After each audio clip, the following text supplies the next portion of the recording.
3 കേന്ദ്ര ഫണ്ടുകളെക്കുറിച്ച് പാർലമെന്റിൽ ചോദ്യത്തിന് വിലക്കേർപ്പെടുത്തിയിരിക്കുകയാണ് പ്രധാനമന്ത്രിയുടെ ഓഫീസ്.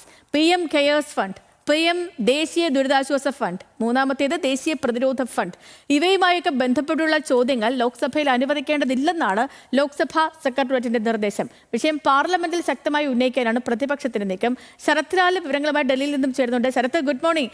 എന്താണ് ഈ ഒരു പെട്ടെന്നുള്ള ഉത്തരവിന് പിന്നിൽ? Good morning Sreelakshmi. കാരണം പ്രൈം മിനിസ്റ്റർ ഓഫീസാണ് ഇത് സംബന്ധിച്ച നിർദ്ദേശം ലോക്സഭാ സെക്രട്ടേറിയറ്റ് നൽകിയിരിക്കുന്നത്. അതായത് പ്രതിപക്ഷ അംഗങ്ങളും MP-മാർ നൽകുന്ന ചോദ്യങ്ങൾക്ക് ഉത്തരം നൽകുന്നതിന്റെ ചട്ടങ്ങൾ ചൂണ്ടിക്കാട്ടിയാണ് ഈ നിരോധനം ഇപ്പോൾ ഏർപ്പെടുത്തിയിരിക്കുന്നത്. സ്വകാര്യ വ്യക്തികൾ സംഭാവന ചെയ്യുന്ന അല്ലെങ്കിൽ സ്വകാര്യ വ്യക്തികളുമായി ബന്ധപ്പെടുന്ന ചോദ്യങ്ങൾക്ക് മറുപടി നൽകണ്ട എന്ന് ലോക്സഭാ ചട്ടം അനുശാസിക്കുന്നുണ്ട്. അതുകൊണ്ട് തന്നെ ഈ 3 ഫണ്ടുകളും സ്വകാര്യമായ വ്യക്തികൾ സ്വകാര്യമായുള്ള സംഭാവനകളെ അധിഷ്ഠിതമാക്കിയിട്ടുള്ളതാണ്, സർക്കാരിന്റെ ഫണ്ടല്ല.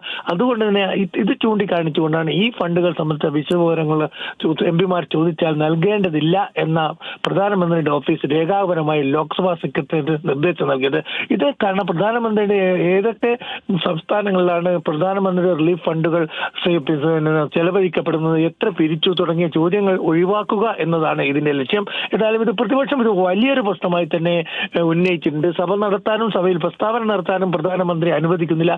സഭയിൽ പ്രതിപക്ഷ നേതാവിനെ പ്രസംഗിക്കാൻ അനുവദിക്കുന്നില്ല. ജനാധിപത്യത്തിൽ ചോദ്യങ്ങൾ ചോദിക്കാനുള്ള അവകാശം കൂടി ഇപ്പോൾ പ്രധാനമന്ത്രി ഓഫീസിനെ സംബന്ധിച്ചുള്ള ചോദ്യങ്ങൾ ചോദിക്കുന്നത് ഇപ്പോൾ അനുവദനീയമല്ല എന്ന തരത്തിലേക്ക് കാര്യങ്ങൾ എത്തിയിരിക്കുന്നു. ഈ രീതിയിലുള്ള ഒരു ശക്തമായ പ്രതിഷേധമാണ് ഈ നടപടിക്കെതിരെ ഇപ്പോൾ പ്രതിപക്ഷം രംഗത്ത് വന്നിരിക്കുന്നത്. ഏതായാലും സഭയിൽ ഇന്ന് ഇക്കാര്യം ഉന്നയിക്കുമെന്ന് തന്നെയാണ് പ്രതിപക്ഷ MP-മാർ വ്യക്തമാക്കിയിരിക്കുന്നത്. ശ്രീലക്ഷ്മി.